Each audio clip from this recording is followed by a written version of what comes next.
program will begin shortly. Launch sequence. Activate.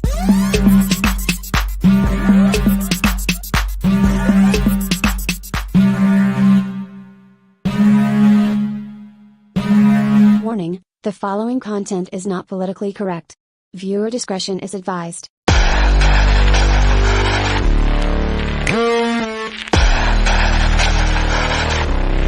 Welcome back to the channel today, everyone. I'm your host, Sara Higdon. This is Transformative Freedom. Happy, I think I wish y'all Thanksgiving last week. I hope you all had a happy Thanksgiving, had a good time, had some time off. That's what I did. I kind of took the time off. Since I don't really live by my family, I didn't spend it with my family. I just kind of took a couple days off. It was kind of nice, and then got to, just sit back and relax a little bit. So it was nice. Hope yours was good too. I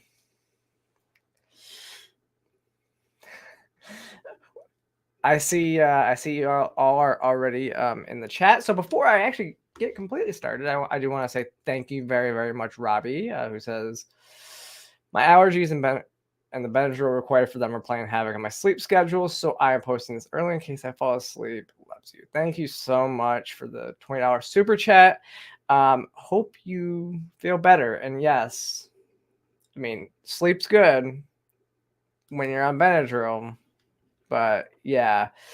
Welcome, Darren. Thanks for joining for the first time to a live video. Yeah, we kind of have fun on here. It's good. As you see, John has already kind of started. I'm not wearing a tank top tonight, as you see. It is freezing outside, but my house has heat. The studio has heat, so I don't need to wear a vest like my friend Ariel, which I don't even know what you're talking about. I don't know. I'll have to go check that out. So yeah, interesting stuff happening this week. It was actually kind of a slower news weekend for the most part, but we got some stuff to talk about, including this little ditty that I honestly I had everything loaded up. I was scrolling my phone on Twitter, and this caught my eye, and so I kind of wanted to like literally right before I came on this was interesting. So do I have heat in my Subaru? I don't have a Subaru, and actually my car is in the shop. Sore subject. Don't really want to get into it, but it's going to cost a lot of money to fix. I'm not happy about it, but it needs to get done. So coolant leaks that cost a ton of money to fix because you have to replace all these gaskets and stuff. I don't know. It sucks. But here's this. Oh man, I don't even know what to say about this. So without just playing this. So this is the Secretary of Education who's in charge. You're right, I'm not a lesbian because I'm male. I'm also bisexual, so it doesn't work. Yeah. I get it, John. But so this is the Secretary of Education, Miguel Cardona. And what's really, it really is terrifying when the people that are set to educate our children are so blatantly misrepresenting quotes that didn't even happen that long ago. So let me play this clip for you real quick.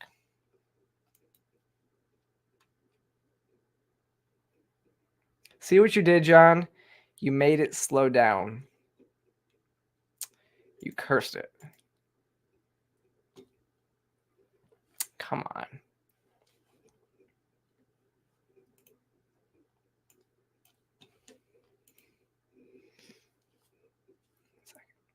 One second. If you're listening to this, we are having technical difficulties. The video doesn't want to play. So let's see if it works now. We're going to set up follow-up calls with every governor we met with to make sure we're available. As I think it was President Reagan said, we're from the government. We're here to help.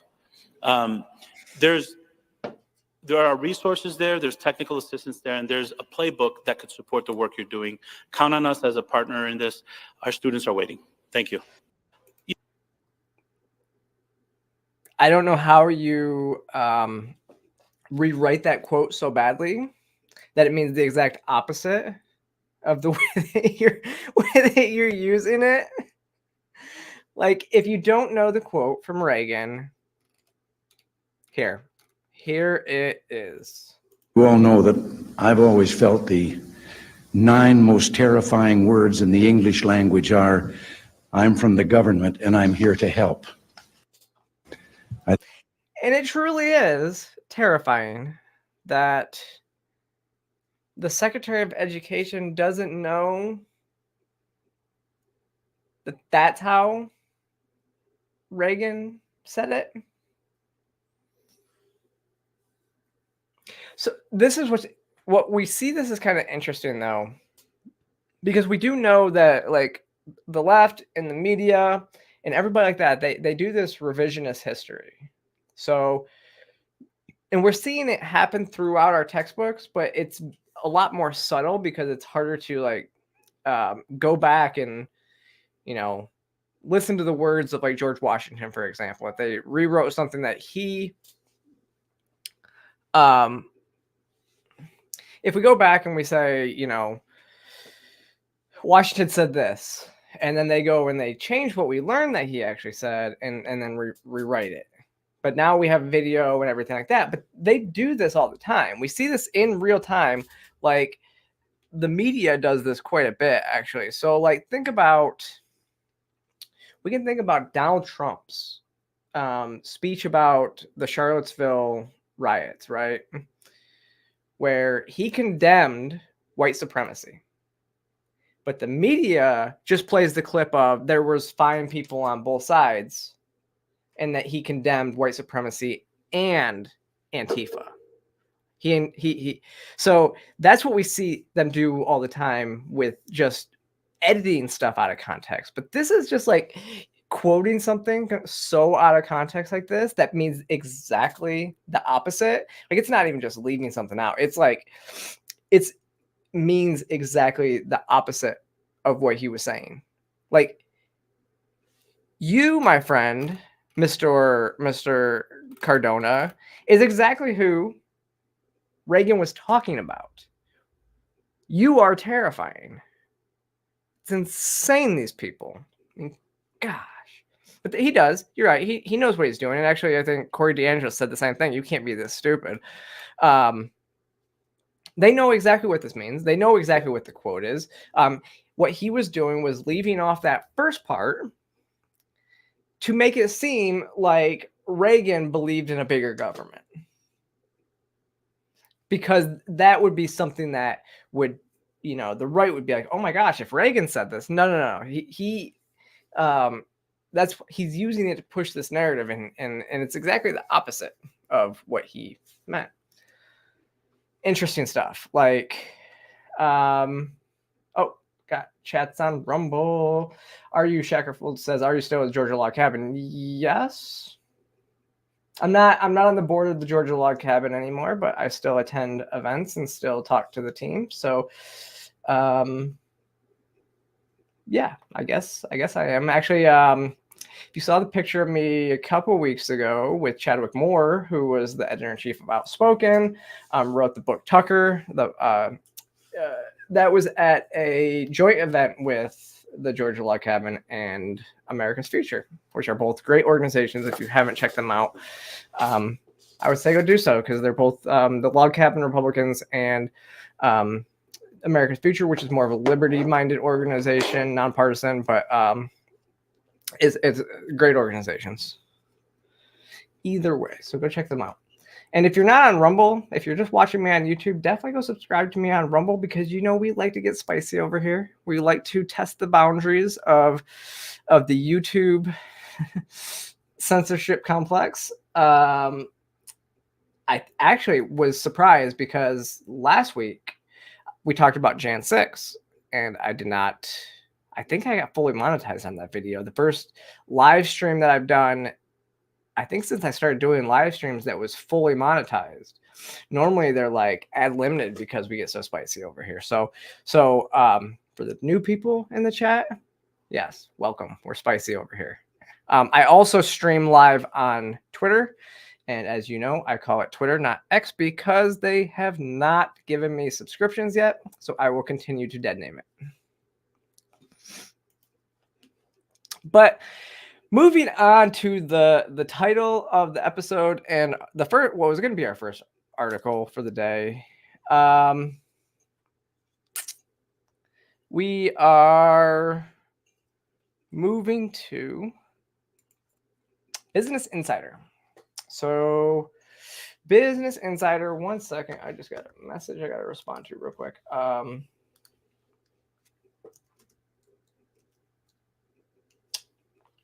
second.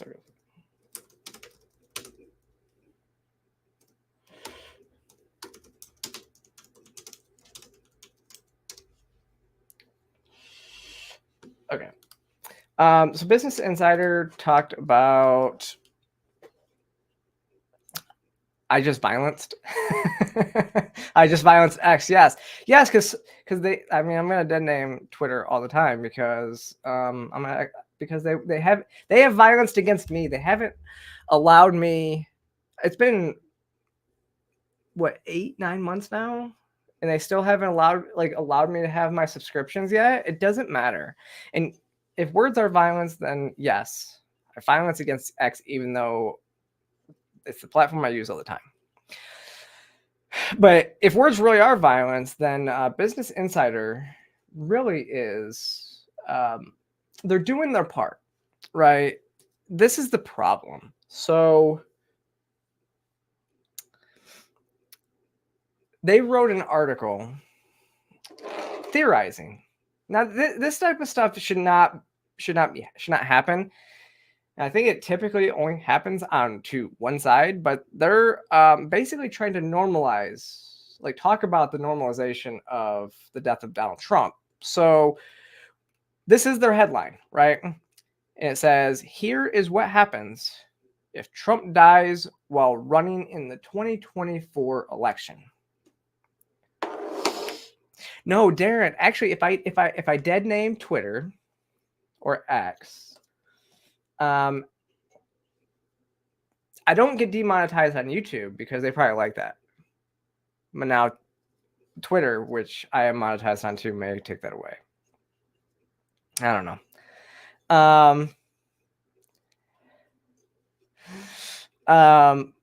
But so why would you even run an article like this? It's almost like you are fantasizing about this happening. They do not want Trump to be president so bad, so that they are almost hoping that something happens. It's really a weird thing to do. And like I said, I mean, we don't really see this go the other way. We don't talk about how it would go if that was, President Biden. It's some danger in the subliminal messaging. So basically what it did is this article went through several scenarios, hypothetical scenarios, whether Trump were to die before the primaries, during the primaries, after the primaries were over, so if he won the primary and all that, and it just continue to go to say how what would happen here and then here and then here. It's a really weird thing. Now, Jack Posobiec had a conversation with Richard Burris. Actually, it was on Wednesday. So this happened over the weekend. Their conversation had taken place on Wednesday. And they were talking about all these different things that they're kind of, normalizing Trump. And Burris had actually noted how when people say that Trump is the equivalent to, is no different than somebody like Hitler, then that's kind of a, I don't like the word, I guess it is a dog whistle. It's kind of something like, hey, telling their base, like, hey, somebody should do something about this. That's not what I think, obviously, but that's kind of the signal that they're giving to people. That's what their conversation was kind of about. And Burris actually pointed out something really interesting. He said the last time that they use this kind of rhetoric, last time that this stuff happened, that they used this when they speculate about a candidate and they claim that he's worse than Hitler, Stalin, Mussolini combined. The last time they did this, a lefty lunatic shot up the Republican practice for the Republican baseball game, in which Steve Scalise was shot, and 4 others. So these types of, like, it's amazing that the people that teach, like, are always the ones talking about dog whistles and all these things about on the right, and like how these things are all dog whistles. And now they're doing this stuff. And note that last Wednesday, was also the 60th anniversary of the JFK assassination. So interesting timing to publish an article like this. All it does is further the divide. Like, it makes the right be like, look, they want this person, the left wants this person dead, and they're pushing this narrative. They're pushing these ideas through dog whistles and stuff like that. I typically think, though, yeah, dog whistles are not something I believe too much into, but yeah. So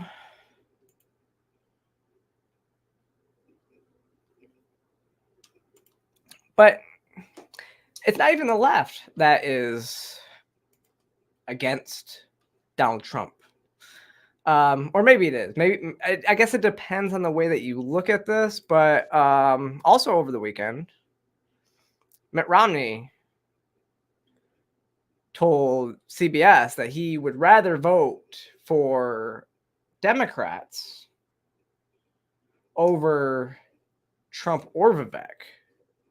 So I guess that may not be considered. That may also be considered the left. This was an interesting interview, and I don't think this actually surprises anybody. It doesn't surprise me at all. Mitt Romney is the only person that voted to impeach, only Republican that voted to impeach Donald Trump twice. And so there's no love lost between the two of them. So this is kind of funny, though, watching him say that he likes a lot of the Democrats. Just kind of admitting that he's not really with them.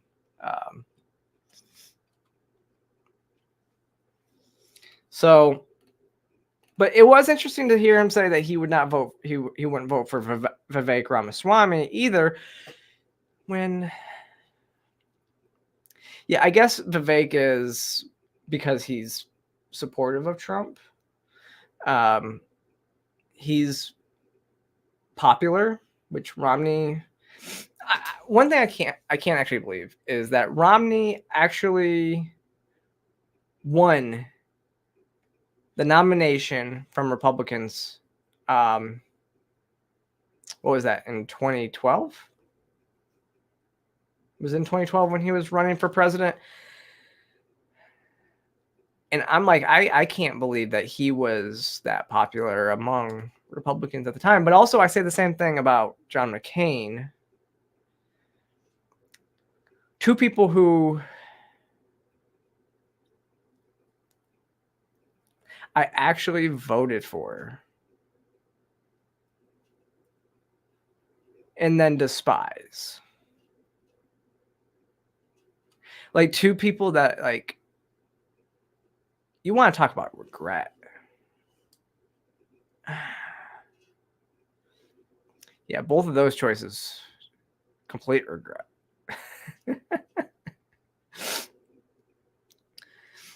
And in fact, actually, the last election is the only time that I voted that I did not regret my choice later on.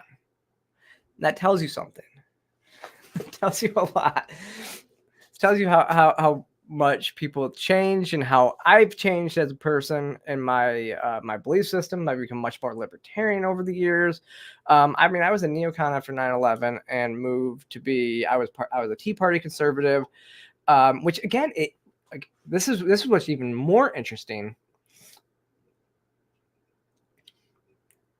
The Tea Party movement was alive and well when Romney was running for office. That's wild. But I'll tell you, like, for me, one of the reasons why I ended up being so, I guess, discontent with the Republican Party is because they had pushed small government, slashing the budget, principles. And then it was actually after the 2016 election, we had all chambers. We had the House, Senate, and the White House. And instead of cutting the budget, we increased it by record numbers. That is why I think people, it's hard to be involved in a political movement that is not anything but cut everything. Get rid of it all. The state's no good, because people, once they get into power, they always change. That's what kind of, I guess, yellow pilled me, I guess, if you say it from, but here is the statement. Who do you like in the Republican field? Anybody. I'd be happy to support virtually any one of the Republicans. Maybe not Vivek, but the others that are running would be acceptable to me, and I'd be happy to vote for them. I'd be happy to vote for a number of the Democrats too. I mean, it would be an upgrade from, in my opinion, from Donald Trump and perhaps also from Joe Biden. Look, I like President Biden. I find him a very charming, engaging person. There's some places I agree with him, but most places I disagree with him. I think he's made all sorts of terrible mistakes, but I would like to see someone else run. So he has. This is the thing is, again, he wouldn't vote for Vivek. He wouldn't vote for Trump. It is interesting. He says he doesn't think he would vote for Joe Biden either. That he would rather have somebody else run because he disagrees with him on a lot of stuff. But he gave him praise, which is really interesting. He gave him a lot of praise. He says he likes Joe Biden. But this is how it actually always happens, I guess, in Washington. They fight it out, and then behind closed doors, they're sleeping with each other's wives. That's kind of the rumor sometimes. So I don't know. I, for one, am glad that Mitt Romney is not running for office. I actually applaud his decision. This is actually one area where I will give him a lot of credit, is that he will be, 70? He'll be 76, 77 when his term is up. I think that's what it is. But he'll be 76, 77 when his term is up. And then he's going to retire. We all know I advocate having age limits on running for office. So I applaud that decision. I think that's the way that it should be for all politicians. If you're not 75, if you're 75, so 75 is a cutoff. So you can't run for office after you turn 75 years old. So you could technically be, I guess, 80 years old by the time your last term ends. But still, we need younger people that have a stake in the game. Like, if you're older, you're never going to have to actually live under the consequences of the policies that you implement. Let's be real. A lot of these things don't affect us as much for years and years down the road.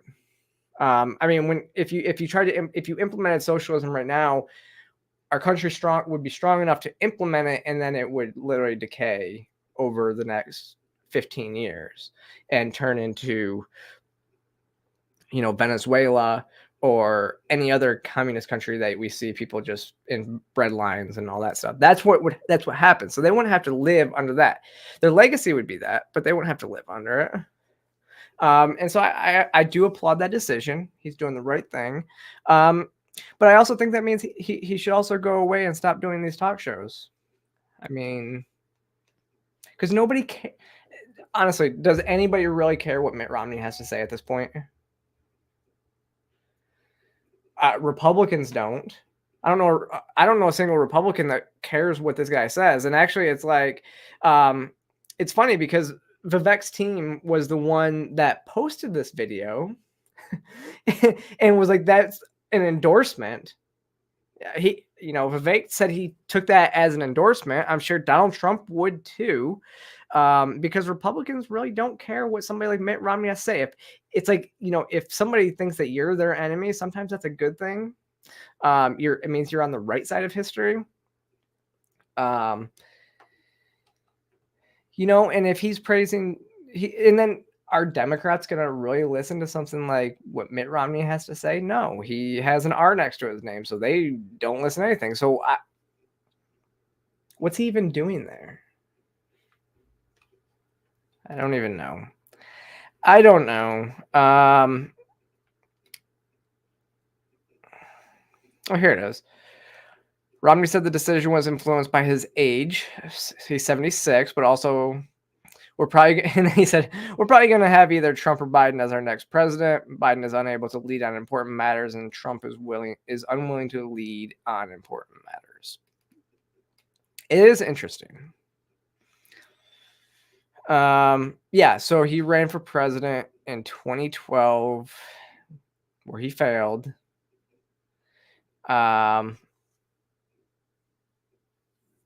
So Trump's reaction to his decision to not run was actually fantastic news for America, the great state of Utah, and for the Republican Party. Mitt Romney, sometimes referred to as Pierre Delecto, will not be seeking a second term in the U.S. Senate, where he did not serve with distinction. Always the way with words, Mr. Trump. Which is kind of funny. Yeah, he's there. You're right, Darren. Iowa says he's a good puppet. That's why he's there. I think you're right. I think he does what he's told. He'll take money from anyone, I guess. And anybody who will give him enough money, you give him money and he says what you want and he'll vote how you want.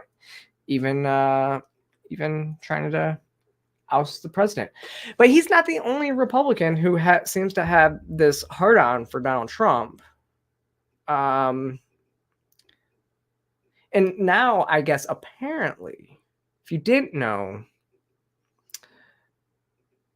Donald Trump's support of Israel, or just Donald Trump in general, is the reason for the rise of anti-Semitism. And apparently also the reason for the rise of Islamophobia as well in the country. This coming from another presidential candidate this time, though.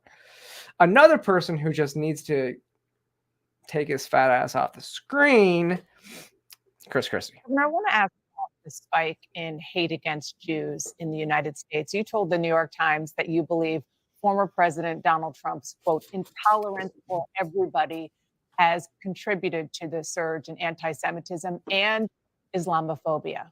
How so?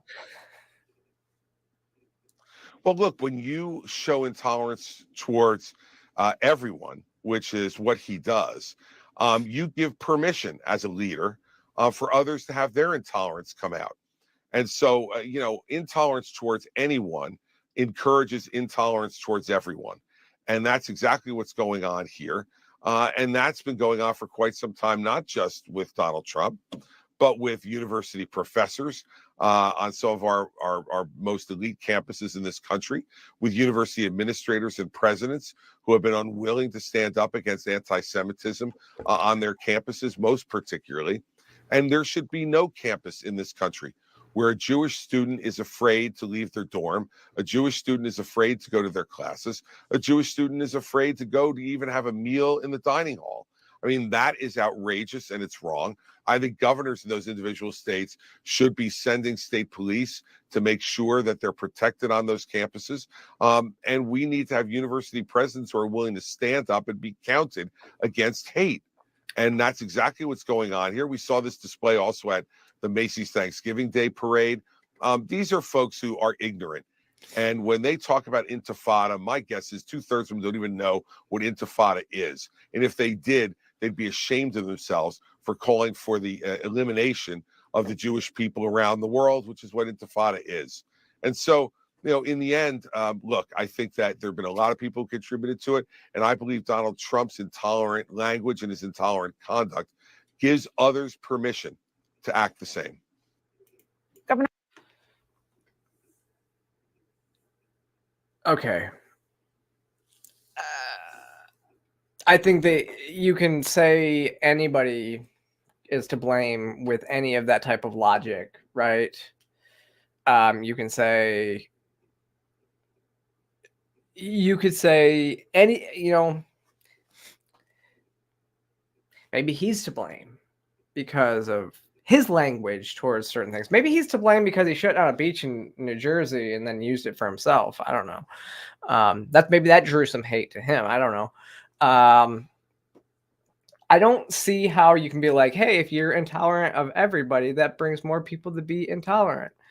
I think he's just bitter that Trump is intolerant of him.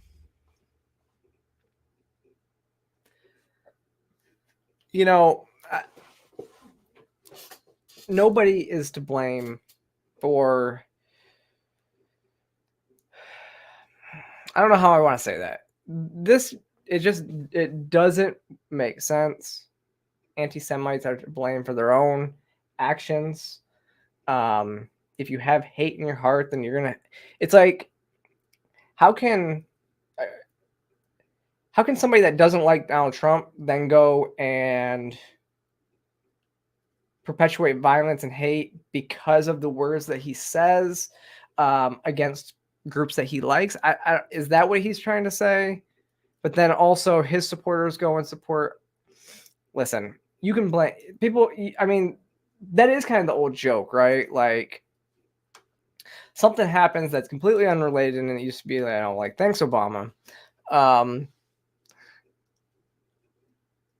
That's kind of what he's doing here. He just looks like he just comes across as a bitter man who is never going to get more than 2% in the polls. Who honestly he's a New Jersey Republican, which means I don't know how he won in a liberal state like New Jersey. I think that's the key right here, right? Why he's even running for president, I don't know. Nobody likes him. He needs to go away. I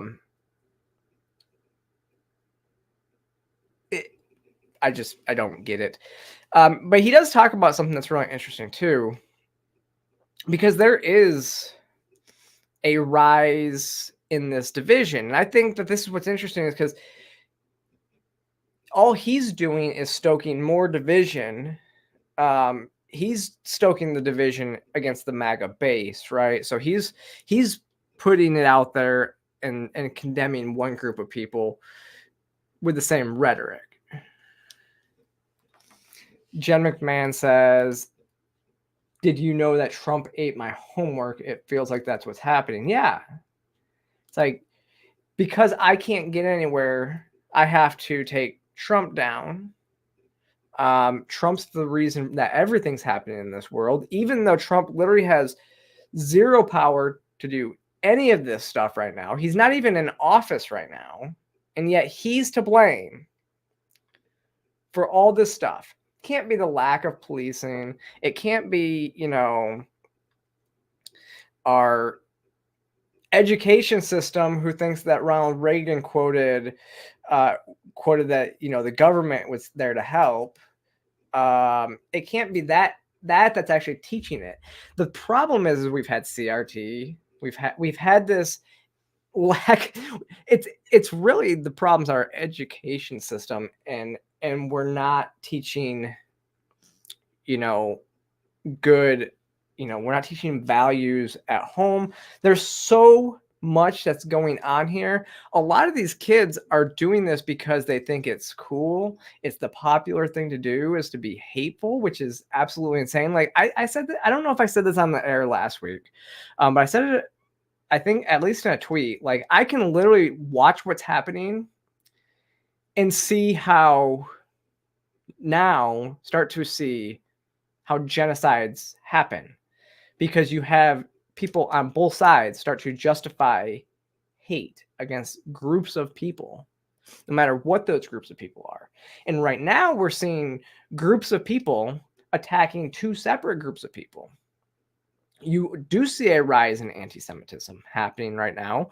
We have, which I'll pull up here in a second, we'll go into the next story, but you have a teacher in New York who basically, there was a riot at a high school because the teacher, the Jewish teacher, went to a pro-Israel rally in support of Israel. And then you have all these pro-Palestinian organizations, pro-Hamas organizations out there that are teaching that somehow, teaching that Israel's the bad guy, and that all, and teaching like telling everybody that it's cool to be, anti-Semitic and all this stuff. And then in Vermont, which is actually interesting, is there was 3 Muslim college students that were shot over the weekend too. So we've seen a rise in what seems to be a rise in hate crime. Like, we don't know if that was related, but I think I reported on here, what was it, 2 or 3 weeks ago, there was a Jewish woman who worked at the synagogue in Detroit that was murdered. So I can definitely see that there's a rise in this stuff, and it's like you can kind of see why some of this, like how hateful acts start to happen. What's really interesting about this, though, and I said this on Twitter yesterday, is I personally don't believe that what happened on October 7th in Israel would have even happened if Donald Trump was president. I'll say, because one of the things that I actually really appreciated Donald Trump on was his foreign policy. He didn't get us in any new wars. And for the most part, the world was kind of like safe. Biden is, and this is, and one of the reasons why I say that, like, Israel, like what happened on October 7th probably wouldn't have happened, is because for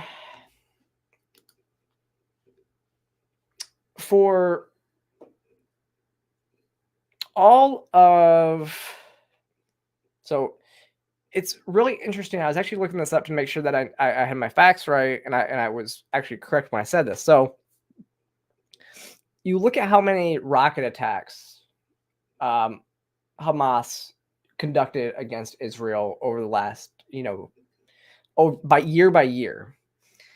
And it's interesting. You start reading these articles, and then it says there was a large attack in 2014, and then throughout the entire, and then the next time they mention any more, like the next thing in the history of the conflicts between Israel and Hamas, was in 2021. And if you remember, so there was a lot of interesting stuff. So nothing really happened during the Trump years in Israel. And also nothing happened in Ukraine either, which under Obama, remember, Russia took Crimea. And then under Biden, Russia's going to take probably the Donbass. So it's quite interesting, because all through Obama or Trump's presidency, everything was kind of symbiotic around the world. He was even talking to North Korea, like the first time a U.S. president has actually gone into North Korea. Kind of amazing when you think about it. And the first time that they actually had some peace talks between the two countries. So it was only like I remember it pretty vividly though. It was like 3 months after Biden took office. Hamas shot hundreds of rockets into Israel. I remember the attack. It was a large attack, and I remember when it was happening. And all I remember thinking was Obama gave, remember the Iranian deal where Obama gave $5 billion of Iran their assets back, and then basically and then in 2021, almost immediately after taking office, Biden gave Hamas COVID aid. And then like a month after that, all these rockets get sent into Israel. And it just made me realize that's when I started realizing that we're funding this proxy war amongst ourselves. Because we literally gave Iran the money to build those weapons so that they could give them to Hamas to shoot at Israel.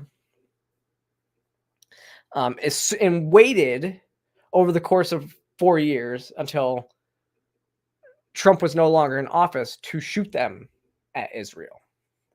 Because they were, I think a lot of these countries were afraid that Trump was a madman and would actually do what he said he was going to do. I think that is, that is like the definition of strength through power. Because, you know, somebody like Kim Jong-un thinks that Trump is a madman and will actually nuke him to hell. He's not going to do anything because he thinks he'll actually do it. Whereas like when Obama placed red lines in the sand, those didn't mean shit because, you know, the terrorists, you know, ISIS and all the terrorists and all these people, they crossed all those red lines. We never did anything. What was it? No, it was Syria. It was the Syrian government. Placed the red line in the sand. Didn't do shit. Didn't do shit. Yeah, we promised to use the COVID money. Yeah, Robbie, you're right.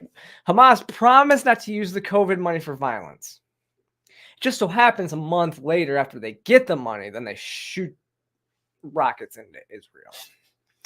And like I said, it was only like 3 months into Biden's presidency. They knew Trump was a strong leader on foreign policy. And Biden's not. Obama wasn't either. You know, I think that there's mistakes that Trump made, but you can't argue with some of the results. I still think he did. Yes, he didn't pull. He's not the one that withdrew us from Afghanistan.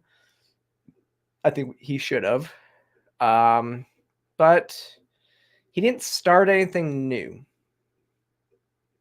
I mean, Obama bombed a hospital, and people still praise him.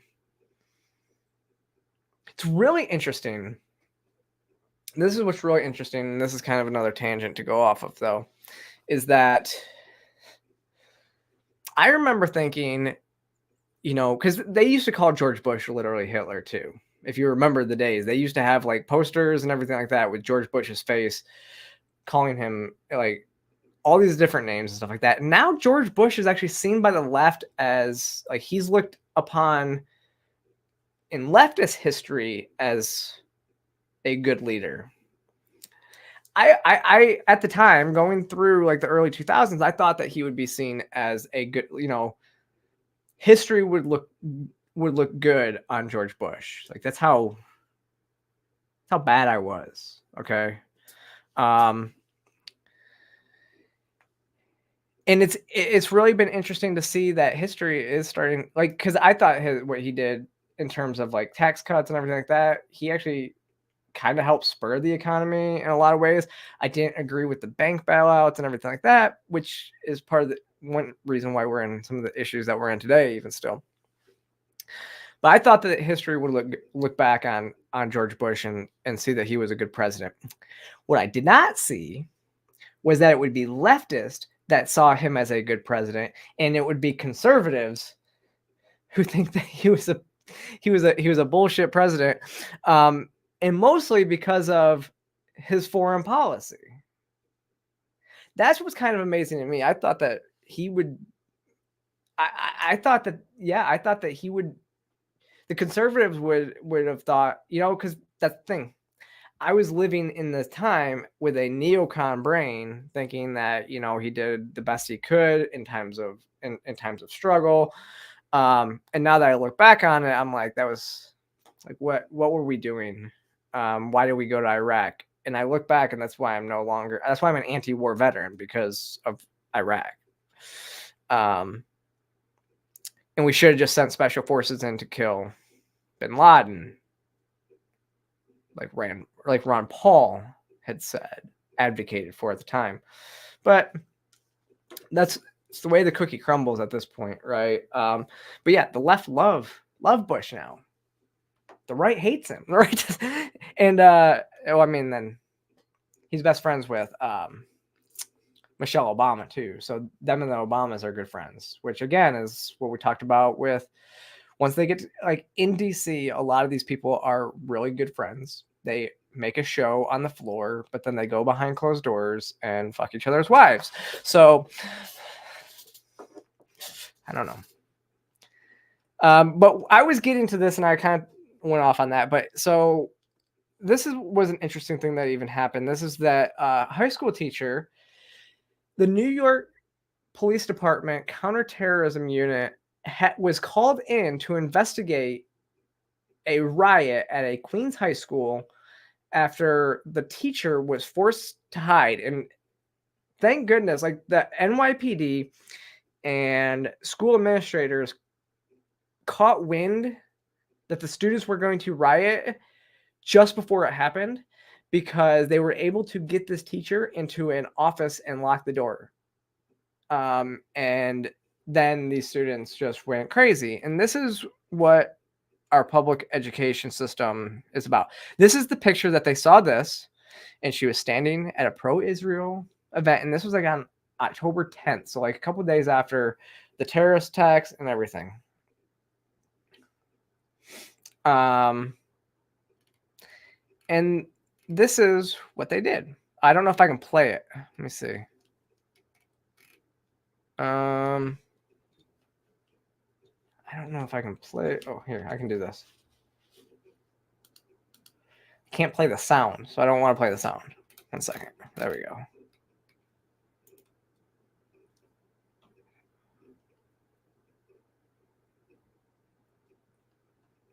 And the video says, POV, your school had one lockdown, multiple fights and riots just because a teacher chose to wake up one day and choose to support against Zionism and occupation. Like, what are these students actually learning about what's going on? These students don't know shit about what is actually happening over there, the history of this, and they don't know what's going on. They are just, again, they're following this stuff. They think it's cool. Like this is how the left is mostly. They think communism's cool because they don't actually know the full ramifications of communism, right? But they're about to. I think that they I would love to trade. I would love to trade people that want to, like, all these people that are coming here illegally, that want to get here, that are good people, that want to work hard. I would love to trade these Venezuelans that want to come here. I'd love to trade them for some of these kids who think communism is so great they can go live in Venezuela. Or we can trade these Cubans that want to come here with leftists that want to go live there. I think that's a good idea. Let's do it. Let's do it. Even Eric Adams said the vile show of anti-Semitism at Hillcrest High School was motivated by ignorance, fuel, hatred, plain and simple, and it will not be tolerated in any of our schools, let alone anywhere else in our city. I don't necessarily know if I believe that it won't be tolerated anywhere else in the city, because we've seen these New York City is overrun with these pro-Hamas rallies. Like overrun with like that. That's where most of them are still happening, is in New York City. It's happening everywhere. What is really crazy about this, though, is counterterrorism unit was also dispatched, and they don't just dispatch the counterterrorism unit for nothing. There was one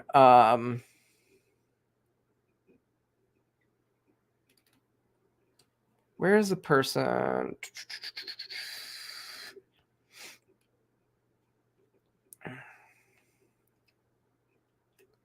One of the okay, so this is actually the city councilman James Gennaro from Queens, a Democrat from Queens, says whether it was one student or multiple students who did or said something, whatever the trigger was something happened. I know from my many years on the city council that the counterterrorism task force is not engaged unless they believe it is potentially a serious situation. So something happened that we still don't know the answers to, as to what triggered the counterterrorism task force. Did somebody make a threat, like a terroristic threat, like they were going to do something about it? That's what we don't know yet. I thought that was one of the most interesting things about this. But what's really interesting, and I wasn't even gonna, this was not even gonna, I have a whole other stuff I want to talk about too. But this one you guys will actually find funny, because talking about people who don't know anything about what they're talking about, this is the typical leftist. So let's break up the news for the day with libs of TikTok. Oh, hold on, gotta unmute it. Here we go. Just started reading the Quran, and I am so excited about it. People thought when I first asked that I just wanted to read it out of curiosity, but I want to read it to study it. I started following somebody on social media that teaches the Quran and hosts a Quran book club for Muslims and non-Muslims, so I'm really excited to start going to that. She was describing the chapter of the bee, and that just blew my mind. Like, the way that she describes things, the way that the Quran describes things actually makes sense to me. And also, did you know that Allah is beyond gender? Did you know that actually scholars believe that there are two Qurans, the Quran of nature and the Quran, the actual book? And did you know that each chapter is named after a natural phenomenon? I don't know. This whole book is just blowing my mind, and I am so excited. I got sticky notes so that I could mark out things that I was drawn to. And I'm not even through the first chapter, and I already have a bunch of sticky notes. I'm definitely going to have to buy more tabs. I'm honestly having a whole revolution with myself, where the way that I describe the universe and the things that I believe in are actually described in the Quran of believing in Allah. And I've never thought that I believed in God before, and now I'm really having a revolution of self of, I think I actually believe in God. If you've been curious, I really recommend it. There are a lot of people who are converting. There's a lot of people who are reading it. I'm not saying I'm going to convert. I'm not saying that I wouldn't. And I don't know. I know that this is exactly what I need right now. I just wanted to say thank you and just point out how excited I am. Just started reading the No, Todd, we shouldn't tell her. We should just say, why don't you go, why don't you take a trip to Iran? You can see what it's like to live under Sharia. I'm sure you'll like it. I'm sure they'll totally respect your she, he, they pronouns. Totally stuff.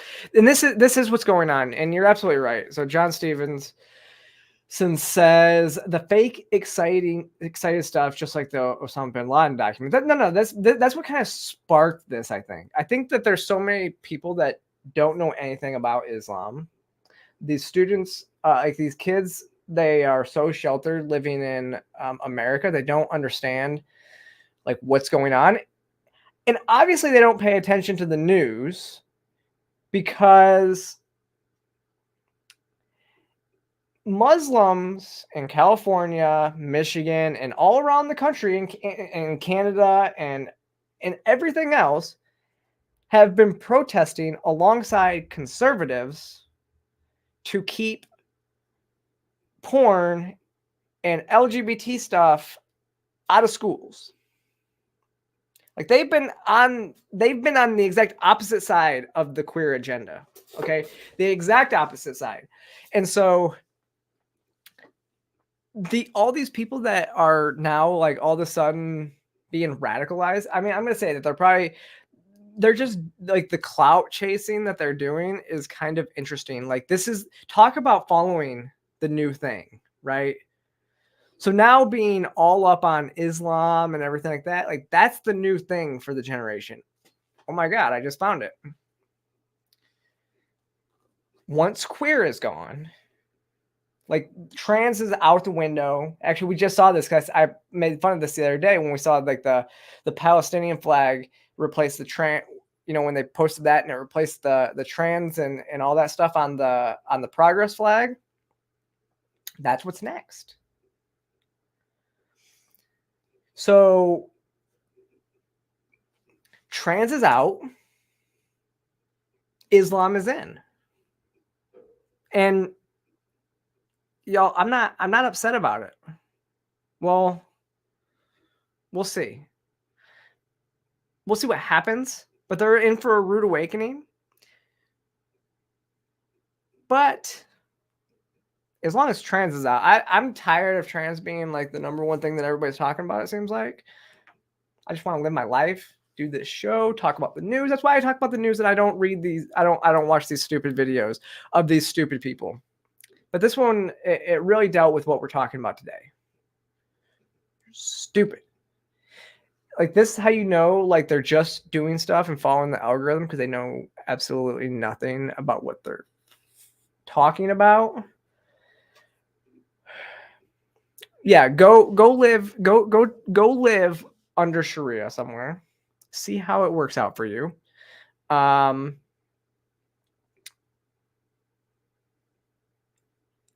sure it'll work out fine.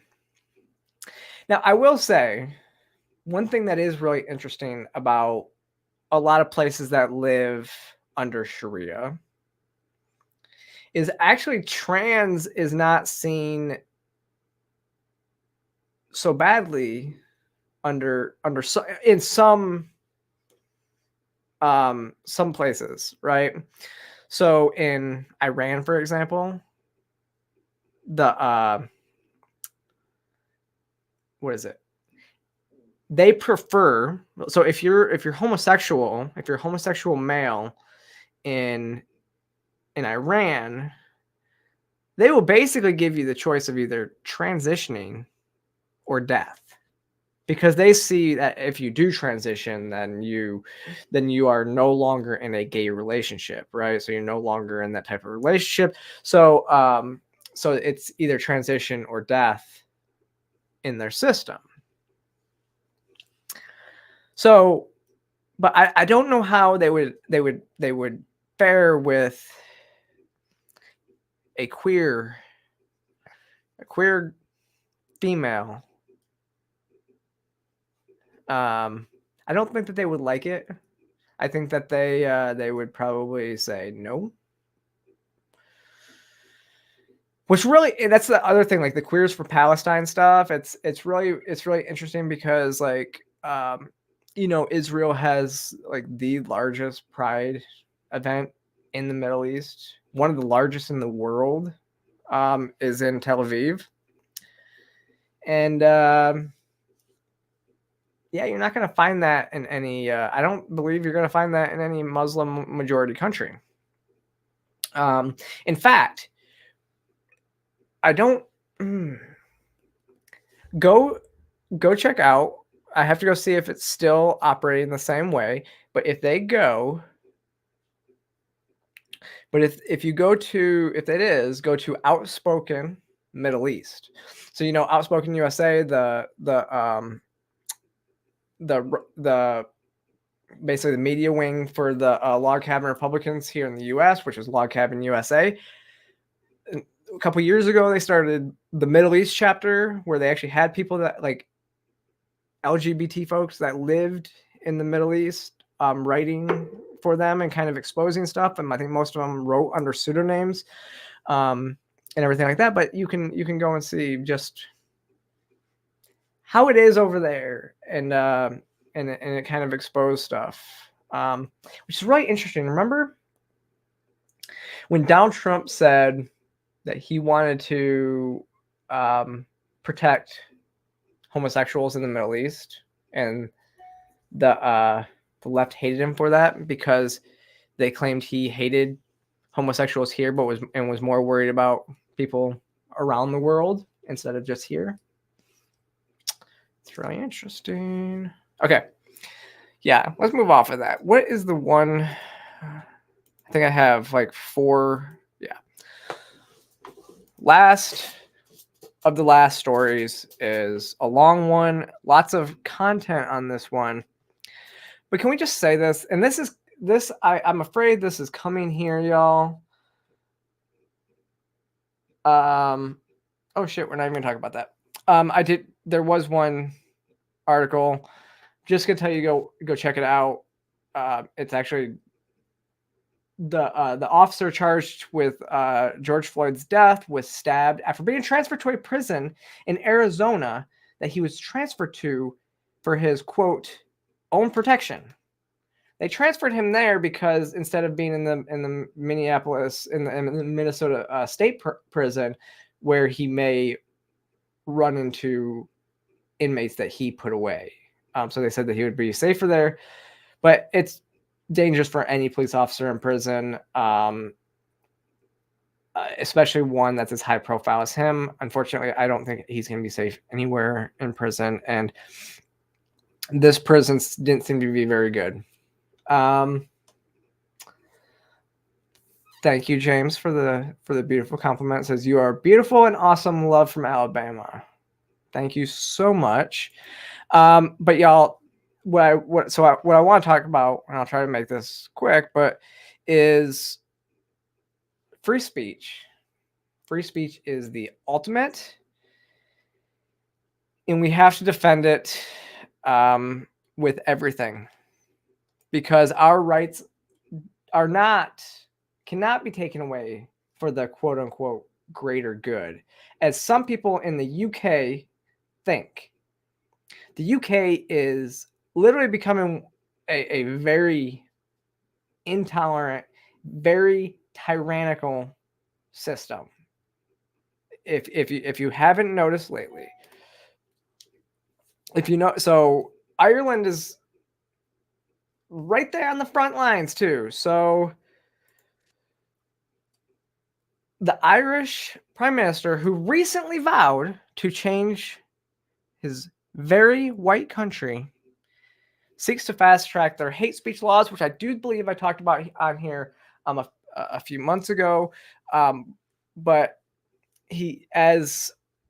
basically their country is having riots because an immigrant stabbed, and I think it was a Muslim immigrant, stabbed 5 people, including children. Stabbed children. So they're rioting over this, and now they are trying to silence the people who are upset about this by implementing their new hate speech laws. It's quite a thing to say. The people taking place in the riots are hooligans driven by far-right ideology, or they're just upset. It's interesting too, right? Like Antifa and them, they riot here, and over there it's the right wing that's rioting. I thought riots were the voice of the unheard. Isn't that what we heard during 2020, the George Floyd riots, the Summer of Love here in the U.S.? Riots are the language of the unheard, not of the hooligans and the far right. I don't know. Are you members that are they injured? Or can you see video footage of some of the members that were under attack in Manchester tonight? Well, I think it's disgraceful scenes in terms of major investigation, maintenance of the scene, gathering of evidence, and I can't really hear that.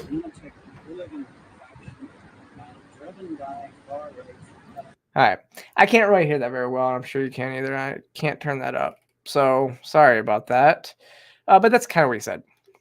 This is the same prime minister who said this. One thing I strongly agree with the deputy on is the need to set a target to have a number of people from ethnic minorities in areas of the public service. We have a health service that's very diverse, although less so as you go up towards the senior positions, not so much in the Gardaí, not so much in the Defence Forces, not so much in the education sector, as the deputy mentioned, not at all in the civil service, which is very white, including the Department of Equality, for example. And that actually needs to change. So we need to have, I think, a target for people who come from ethnic minority backgrounds, but also dedicated recruitment campaigns to encourage people, because we do need a generation of young people growing up in Ireland who are people of colour to see black and brown school principals, judges, Cian Corla perhaps in the future. Who knows? Visibility. So they need to be less white. I mean, that's going to be kind of hard, because I do believe, yeah, Ireland is 94.1% white. Just a very white population. It's this woke agenda happening everywhere that we've gotten so far away from. I was talking to somebody about this the other day. The left has gotten so far away from what, like, Dr. Martin Luther King said about treating people based on the content of their character and being colorblind. Whereas now, if you don't see color, you're now considered racist. So you used to be racist for seeing color, and now if you don't see color, you're racist. You're racist either way. If you don't treat people differently because of their color, because of the color of their skin, you're deemed racist. Instead of, so I mean, people should just be treated equally, no matter what their skin color is, and based on the content of their character. I just don't understand why they have. I mean, this is, yes, great question, Eugene. Why do they hate their own so much? This is the racism of low expectations that we've talked about before. They don't like, they are the ones that don't think that that they can achieve based on merit. The left are the ones that look at people of different, look at people's skin tones and say, I don't think that they can achieve based on their merit. And so they have to change the rules so that people with a different skin color do achieve, even if they aren't deserving based on merit. I think that anybody of any skin tone should get a job or whatever they want, or whatever it is, based on if they're qualified for that position. I don't know. Call me a little crazy there. Actually, that's not what they're going to call me. Left gets a hold of this, they're not going to call me crazy. I'm going to tell you that. But if you don't remember, so here's, I did want to pull this up and just remind y'all of what this bill was. So it's a hate speech bill. And the first thing that I would ask any leftist is, what is hate speech?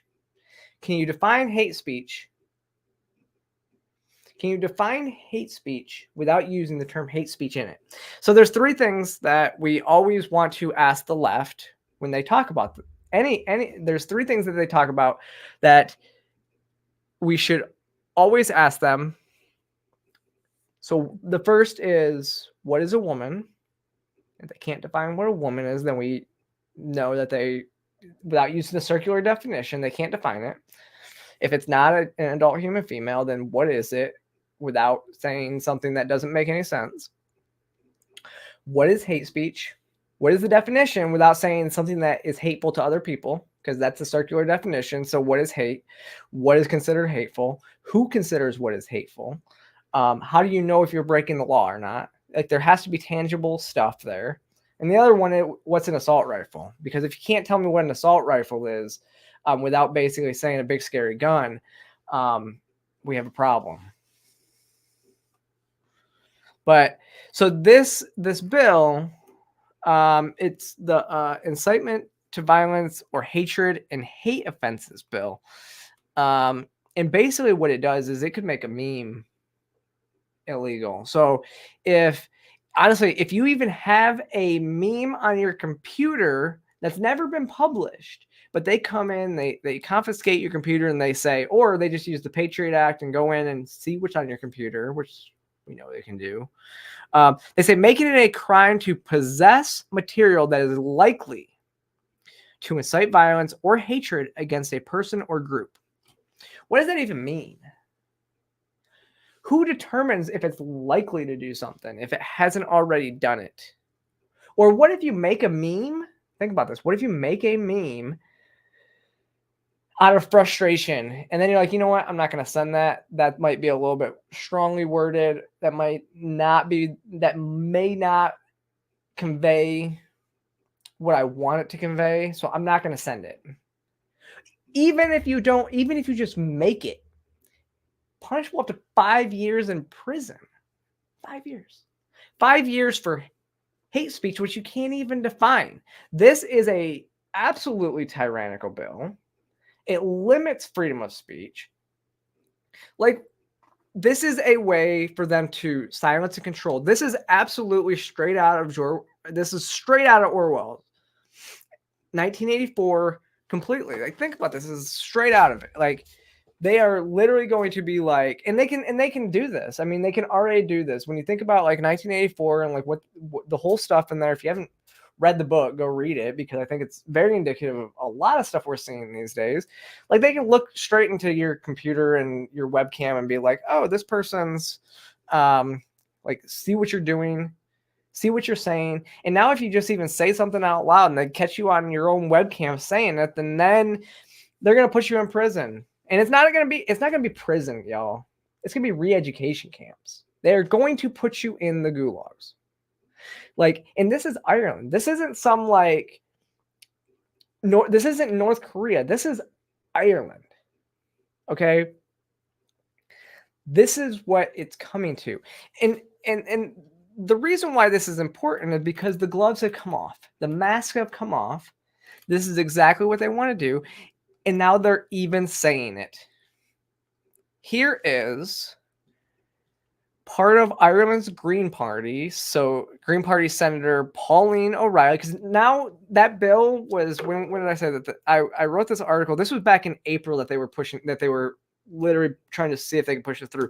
Now with everything, the riots and stuff that are going on over there, they are trying to push this through as quickly as possible. So here's exactly what she said on the floor. When you think about it, all law, all legislation is about the restriction of freedom. That's exactly what we're doing here, is we are restricting freedom, but we're doing it for the common good. You will see throughout our Constitution, yes, you have rights, but they are restricted for the common good. Everything needs to be balanced. And if your views on other people's identities go to make their lives unsafe, insecure, and cause them such deep discomfort that they cannot live in peace, then I believe that it is our job as legislators to restrict those freedoms for the common good. When you think about it. This is insane. This is insane that she feels comfortable enough to even say that out loud. I agree. As a libertarian, I agree with where she says all government in general, but all legislation is a restriction on your rights. She's right. That's why our Constitution is first and foremost, right? And it's a protection against what the government can't do. But all legislation is a restriction on your rights. This is the same type of stuff that this is literally what they did when they pushed through the Patriot Act. Yes, we're violating the Fourth Amendment. However, it's for your own protection. It's for the common good. That's what she's saying. What is determining, and this is also looking at like, this is validating this idea that speech can be violence, right? If you even make somebody feel bad, you can't say it because you made somebody feel bad. Not that people should work on themselves and not internalize stuff. Like that it's up to you to determine how you react to speech. Like, words don't hurt. Words may hurt your feelings, but sticks and stones, right? Sticks and stones may break some bones, but words don't hurt. Words can never hurt me. Why aren't we teaching people this anymore? Like, you don't battle bad ideas with suppression and censorship. You battle bad idea, like you battle harmful speech with more speech. Like, this is why Elon Musk has it right with community notes, because bad speech is combated with good speech. And then people can make up their own mind. It's like what ends up happening, you censor this stuff, people suppress their actual thoughts, right? So then they go and it actually makes things worse. This is what people don't realize. Like, yeah, Jen, you're right. I don't doubt it. They're going to ban the novel 1984 in Ireland. I won't doubt it if it's already come to that. That's what's going to happen. But it's like bad speech then goes in, like, people will suppress their own speech. They will self-censor at this point. And then or when you ban people off social media platforms, what ends up happening is you ban people and then it goes into the darkest corners of the interwebs. And it's like mold, right? It just grows and gets worse. And you don't see it because it's in this dark corner of the web that nobody even checks on because it's so disgusting. And that's what happens. Mold grows in those cold, dark places. Sunlight is the best disinfectant. Sunlight, put it out into the big bright world. Shine a light on the mold, and it dies. Because people are smart. People are good. I believe most people are good. I don't think they do. I really don't think they think that most people are good. What's really interesting, and if you go to the Free the People Twitter account, yesterday, put a quote out, or the other day, put a quote out, and it was from Frederick Bastiat, who talked about government. And it said, if people are not good enough to handle freedom, then why are the people in charge of determining what freedoms to take away? If they're not good enough to be, have freedom, then how come they're able to take it away? It's like this is the elitist mentality. They think they are better than everybody. They think they know what's good. They think that they know what's best for the common good, and we're too stupid to actually understand this. And this has even gotten so bad that if you didn't see this, Conor McGregor, the UFC fighter, is now under investigation for his social media post after this incident in Dublin. What did his post say? Let me see. God, these ads are annoying. I should pay the $5 and get rid of the ads on our sites, shouldn't I? Yeah. But yeah, he's being reported. He's being investigated under online hate speech. What did he say? He says, "Do not let any Irish property be took over unannounced. Evaporate said property. It's war." He said, "Innocent children ruthlessly stabbed by a mentally deranged non-national in Dublin, Ireland today. Our chief of police had this to say on the riots in the aftermath. Drew, not good enough. There's a grave danger among us." Ooh. Let me see what it'll say. "There's a grave danger among us in Ireland that should never be here in the first place, and there has been zero action done to support the public in any way, shape, form with this frightening fact. Not good enough. Make change or make way. Ireland for the victory. God bless those attacked today, we pray." So basically, he's in trouble for criticizing their government's immigration policy. If you didn't notice, that's basically what he's saying, is because they've let in a lot of refugees from the Middle East. And so he's basically saying, criticizing their government, which is exactly what free speech, the number one reason why free speech is so important is so you can criticize your government. But y'all, it's not even just Ireland. It's not just Ireland and the UK. At a march against anti-Semitism in London, I don't know who Tommy Robinson is, but it seems, I guess he's kind of a divisive reporter. I don't know. He's a journalist, something. He's on the right wing, but at a march against anti-Semitism, he was arrested for doing the job of journalism. For doing his job, he was arrested in London for causing alarm and distress. Apparently, he was warned by police that he if he didn't leave, that he would be arrested. So he's not. And he told them, "I'm working. I'm doing my job." He wasn't able to cover the event as a reporter, but he told them, his cameraman filmed it, and he was saying, "I'm at work."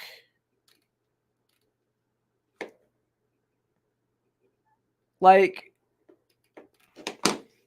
the police don't get to determine who is and who is not a journalist. In England, I guess they do. Again, this is like the hate speech laws. If you are a condemned person in society, you're not allowed to live in society because you could cause a disturbance, right? You're not allowed to go out in public. Otherwise, you could cause a disturbance because people don't like you or you're a divisive figure. This is, I mean, basically they're kind of telling him he's kind of imprisoned in his own home. He's got to stay in prison. He can't go to these things. He can't do his job as a, and the thing is he supported the people at the protest. He supported the Jewish people and was against anti-Semitism, and then he was arrested.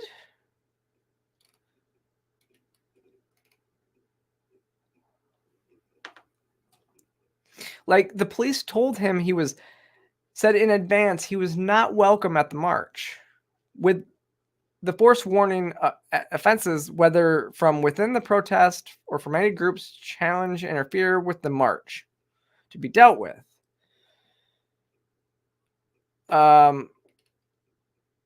Basically, Tommy had said that Sky News took the side of Hamas, and it was really, yeah.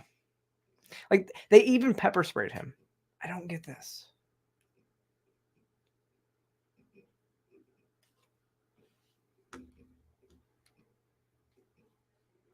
So Steven says, Tommy is not far right. He just wants to protect the values of our country. No hate, watches Oxford speech, and he makes sense to the non-educated. Interesting. I will have to. I don't. When it came across the desk, it seemed like it was somebody I should know who they are, but I actually don't. So now I know who he is. See, this is the thing, right? Trying to suppress him. This is the Streisand effect. This is the Streisand effect. They arrest him. I didn't know who he was. I don't know how many of y'all in my audience knew who he was before this. But guess what? Now we all know this person's name, and now I'm going to go check out more of his stuff to see who he is and why they hate him so much, because there's got to be a reason. Maybe he's speaking sense and they just want to silence him. That's what I'm thinking right now. So maybe I'll go check out some of his stuff, because they told me that he's a wrong thinker, and so now I want to see why. It's the Streisand effect is in full effect, but that's not even it. I mean, the Metropolitan Police put out a full statement on it. They basically said, we're aware that the man had suggested he was in the area as a journalist. This was not a relevant factor in his arrest. So basically, it's like, hey, we don't care you're a journalist. We don't think you're a journalist. We don't really care if we don't. We can tell journalists. We can arrest journalists now. And they're trying to do that here too. They're trying to arrest journalists. I mean, think about like Jan 6. Like, they're arresting journalists who were covering January 6th, the events of that day. It's kind of amazing. In a lot of ways, that's kind of amazing. And it should have no place in any civilized society. Like, you can't arrest journalists for doing their jobs. I mean, they're basically talking about arresting people who don't push their approved narrative of things. Again, it's the doublespeak that it's the revisionist history that we talked about at the beginning.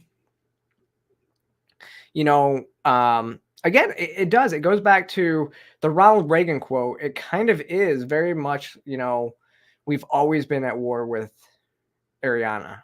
Is that what it is? Eurasia. We've always been at war with Eurasia. You know? And if you don't get that reference, go see 1984. Go read 1984.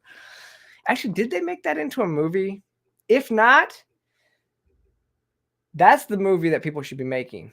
1984. Go make it. That's the movie that's not there yet, and we need to make it. I would watch it. Like, the people that made Sound of Freedom need to make 1984. That would be good.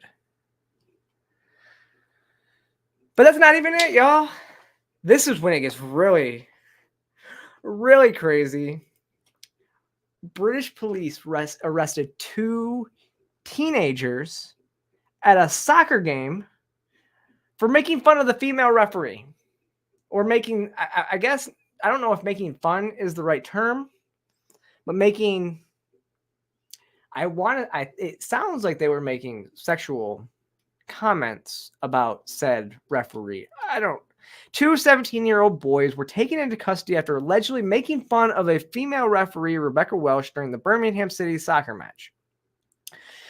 There had been pleas put out by Birmingham City prior to the match for fans not to engage in offensive chanting. Have you all ever been to a soccer game or a sporting event in general? Like, referees are generally not treated well anyways, but because this one's female, you can't make any lewd comments to them. You can't tell them they suck. You know, because otherwise you get arrested. The police told the outlet that they were They were arrested for suspicion of a public order offense after their alleged misogynistic chants.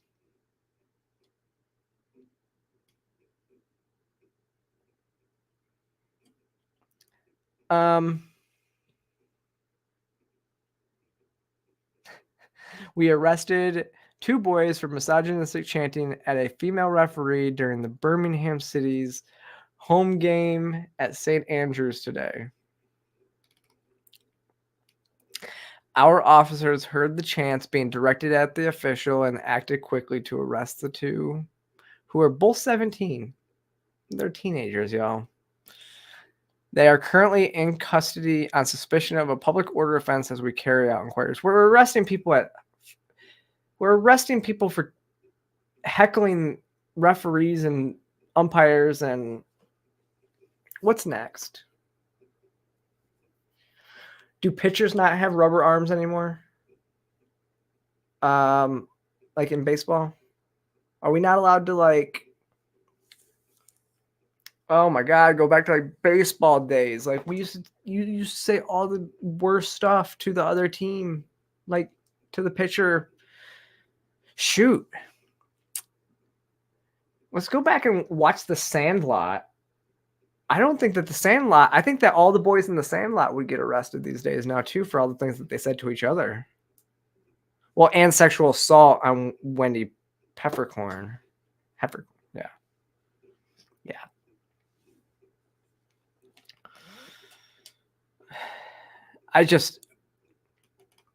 Y'all, the increased concern over alleged hate speech at soccer games in the UK comes as Irish Prime Minister, yeah. I honestly, at this point, I don't know if I can even go to the UK. I don't think I can go to Germany either. I always get those notifications from Twitter that somebody reported my stuff to the German government. So I don't think I'd be allowed there either. But I wonder how many Americans would just be arrested on sight if they went into the UK now. But the problem is, like, this is coming here. Anybody who pushes hate speech laws, like, period, this is what they believe. This is what communist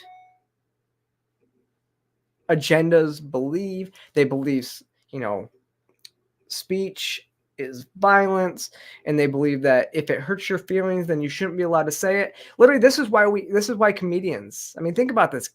Are people allowed to be funny anymore in the UK? Like, at all? Yeah, you're right. NFL fans would be doomed.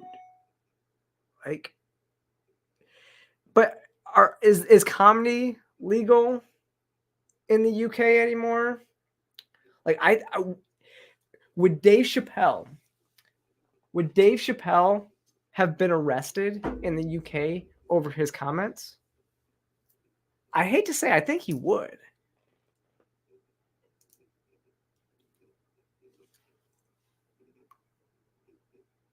I think I would be arrested just for my content. Rihanna P says they were never funny in the UK. That's not true, though. Isn't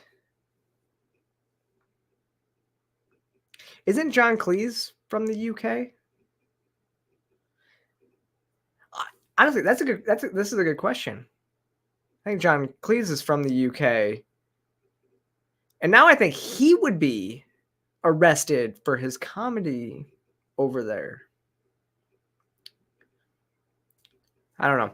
Y'all, I am going to end it right there. I don't know what else to say about this. This is the crazy shit that's happening around the world. Just remember that government does not give you rights. You have rights that are endowed by whatever creator you believe in, if you believe in a creator, but they are endowed not by government, they are given to you just for being alive. If you believe in God, then they are endowed by your creator with certain inalienable rights that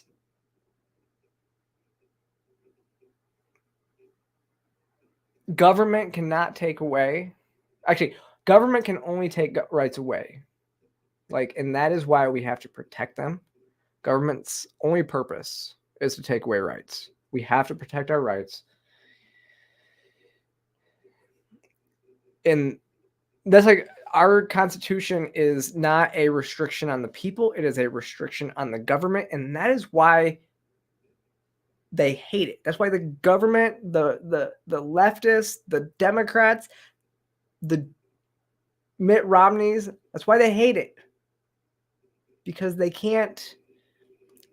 It is the one thing that in the Second Amendment are the things that stop these people from going full tyranny in the United States.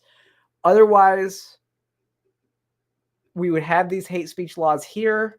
We would have had the internment camps that they had in Australia during COVID. We were far ahead because of our Constitution, that it's harder for them to take the stuff away. But they did pass the Patriot Act. So it doesn't stop them from trying. And I actually don't even really care what side of the aisle you're on, because you see it happening on both sides of the aisle, trying to take stuff away. So, yeah, just remember that. Remember, it could be worse. I'm not planning on going to the UK anytime soon, which is kind of sad. But again, I thank you all for joining me today. Just like every Monday, we are getting into the Christmas season. I don't know exactly what my schedule will look like this season. I am traveling quite a bit the next couple weeks. In fact, I'm leaving next Tuesday for Miami. And so I will have to see how I feel about doing a show Monday night. I'm also planning on going to visit family for Christmas, and actually one Monday, which comes on Christmas Day anyway. So it's gonna be a little sparse this month, but we'll see. So just keep an eye on it. I will use the community channel. If you guys don't already, just watch. I have that there's the community tab on my channel. Watch that, and I'll keep you all up to date on what I'm doing. Okay. I thank you. If you haven't already, click that like and subscribe button. Definitely follow me across all social media platforms. And I will see you next time.